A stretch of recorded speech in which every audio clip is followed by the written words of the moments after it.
கடந்த செப்டம்பர் 22ஆம் தேதி மருத்துவமனையில் அனுமதிக்கப்பட்டார். அவருக்கு நீர் சத்து குறைபாடு மற்றும் காய்ச்சல் என்று அறிவிக்கப்பட்டது.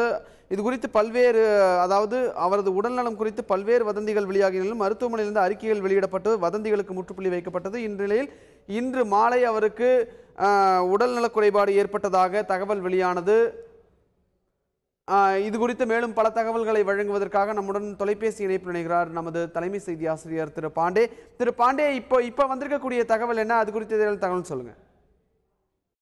நம்ம ஏற்கனவே நம்ம அதிகாரப்பூர்வமா அறிவிக்கப்பட்ட விஷயங்கள் தான். இது மாநிலம் முழுக்க ஒரு பெரிய எதிர்பார்ப்பையும் பரபரப்பையும் ஏற்படுத்தியிருக்குது. தமிழக முதலமைச்சருக்கு கார்டியாக் அரெஸ்ட், ஒரு இதய அடைப்பு, மாரடைப்பு ஏற்பட்டிருக்குது.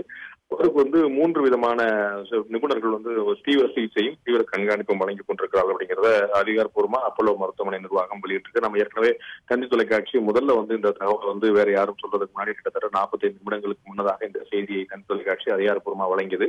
முதலமைச்சரோட உடல்நிலை ஒரு செட்பேக் ஏற்பட்டிருக்கு அப்படிங்கிறது நம்ம சொன்னோம். அது மருத்துவமனை நிர்வாகம் பிறகு அதை உறுதிப்படுத்தியது. 3/4 மணி நேரம் பிறகுதான் மற்ற தொலைக்காட்சிகள் எல்லாம் ஊடகங்கள்லாம் அதை தொடர்ந்தன. பிறகு மருத்துவமனை நிர்வாகம் அதற்கு பிறகு ஒரு மணி நேரம் கழித்து அந்த தகவலை உறுதிப்படுத்தினாங்க. இப்போ ஆளுநர் சென்னை வந்து கொண்டிருக்கார் அப்படிங்கிறது மிக முக்கியமான அடுத்த டெவலப்மெண்ட் நம்ம பார்க்கிறோம்.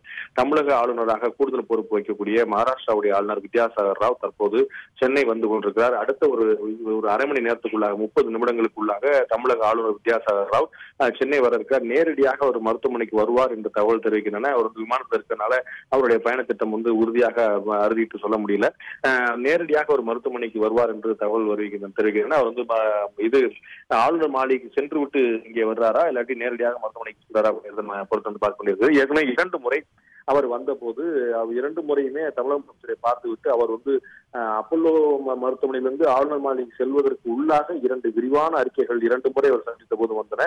அதே போன்ற விரிவான அறிக்கை இந்த முறை அவர் வந்து பார்த்தார் என்றால் அதுவும் எதிர்பார்க்கும் ஒரு விரிவான தகவல் எதிர்பார்க்கலாம். நம்ம அப்போலோ மருத்துவமனை வந்திருக்கக்கூடிய செய்தி குறிப்பு நம்ம வழக்கம் போல பார்த்த போல 4 வரிகள் கொண்டதாக மட்டுமே இருக்கிறது. தமிழக முதலமைச்சருக்கு இன்று மாலை திடீரென ஒரு கார்டியாக் அரெஸ்ட் ஏற்பட்டது. அவர் 3 நிபுணர்கள் 3 விதமான நிபுணர்கள் தொடர் சிகிச்சை அளித்து வராங்க சொல்லியிருக்காங்க. இதுக்கு மேலதிக தகவல் எவ்வளவு நேரம் அங்க இருக்க வேண்டியிருக்கும், எவ்வளவு நாள் அங்க அவசர சிகிச்சை தொடர வேண்டியிருக்கும், முதலமைச்சரோட உடல்நிலை எப்ப இயல்பு நிலைக்கு திரும்ப அப்படிங்கிறதெல்லாம் ஆளுநர் பார்த்து விட்டு வந்த பிறகு அவர் எப்படியும் ஆளுநர் இங்க வருகிற போது அப்போலோவுடைய தலைமை மருத்துவர் டாக்டர் பிரதாப் சி ரெட்டிட்ட அப்போலோ மருத்துவமனை குழுமத்துடைய தலைவர் பிரதாப் ரெட்டி அவர்கள்ட்ட பேசுவாரு. பேசி அவர்கள் சொல்லக்கூடிய தகவல் அடிப்படையில் அந்த செய்தி குறிப்பு இருக்குன்னு எதிர்பார்க்கலாம். அதுதான் எல்லாரோட எதிர்பார்ப்போம். ஊர்ல பல இடங்கள்ல பல தகவல் அப்படியே பரவிட்டே இருக்குது. எல்லாருமே இதே பேசிட்டு இருக்காங்க. தொலைக்காட்சியில பார்க்க முடியாதவங்க என்ன நடந்துச்சோ எது நடந்துச்சோன்னு வெறும் பொருளிகளையும் வருந்தியை நம்பக்கூடிய நிலைமையில இருக்காங்க.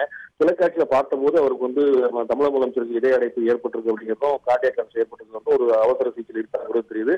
பட் ஒரு 48 மணி நேரம் குறைஞ்சபட்ச கண்காணிப்பாவது நமக்கு தேவைப்படுது அப்படிங்கிறது தெரியுது. ஸோ மருத்துவமனை நிர்வாகத்திலிருந்து அடுத்த செய்தி குறிப்பு தெரிவிக்கிற வரைக்கும் நம்ம இதை வெயிட் அண்ட் வாட்ச் காத்திருந்து பார்க்கிறது தான் சரியான ஒரே நிகழ்வா இருக்க முடியும். ஆனா வெளியில இருக்கக்கூடிய நண்பர்கள் வரக்கூடிய தகவல்களை அப்படியா இப்படியான்னு கேள்விப்பட்டு அவர்கள் பதட்டமடையதை பார்க்க முடியாது. சில இடங்கள்ல கடைகள் அடைக்கப்படுது, சில இடங்கள்ல பெட்ரோல் பங்க் மூடப்படுகிற தகவல் வருது. இது எல்லாமே பதட்டப்பட தேவையில்லை அப்படிங்கிறதுக்கான விஷயம் தான். அவங்க பதட்டப்படுவாங்க அப்படிங்கிறத ஒன்றும் ஆச்சரியம் இல்லை. இந்த பதட்டம் தொடர்ந்துகிட்டு தான் இருக்கும் அப்படிங்கிறதுலையும் ஆச்சரியம் இல்லை. இது அதிகாரப்பூர்வமா முதலமைச்சர் எவ்வளவு நேரம் இந்த சிகிச்சையில எவ்வளவு நாள் இருக்க வேண்டியிருக்கும், என்ன மாதிரியான டெவலப்மெண்ட் இருக்கு, எப்ப அவங்க இயல்பு நிலைக்கு திரும்புவாங்க அப்படிங்கிறலாம் அறுதிட்டு இதற்கு முன்னாடி இருந்த நிலைமை தெரிகிற வரைக்கும் அந்த நிலைமை தொடர்ந்துட்டு இருக்கிற வரைக்கும் இந்த பதட்டமும் பரபரப்பும் இருக்கும் நம்ம எதிர்பார்க்கலாம். ஆளுநர் அவர்கள் சென்னை வந்து கொண்டிருக்கிறார். வித்யாசாகர் அவர் தமிழக முதலமைச்சரை அவருடைய அளிக்கப்படக்கூடிய சிகிச்சையை பார்ப்பார். தலைமை மருத்துவர்கள்ட்ட மற்றவங்கள்ட்ட விவரம் கேட்டு அதன் பிறகுதான் அடுத்த கட்டமா நமக்கு என்ன டெவலப்மெண்ட் அப்படிங்கிறது தெரியும் நம்ம எதிர்பார்க்கலாம்.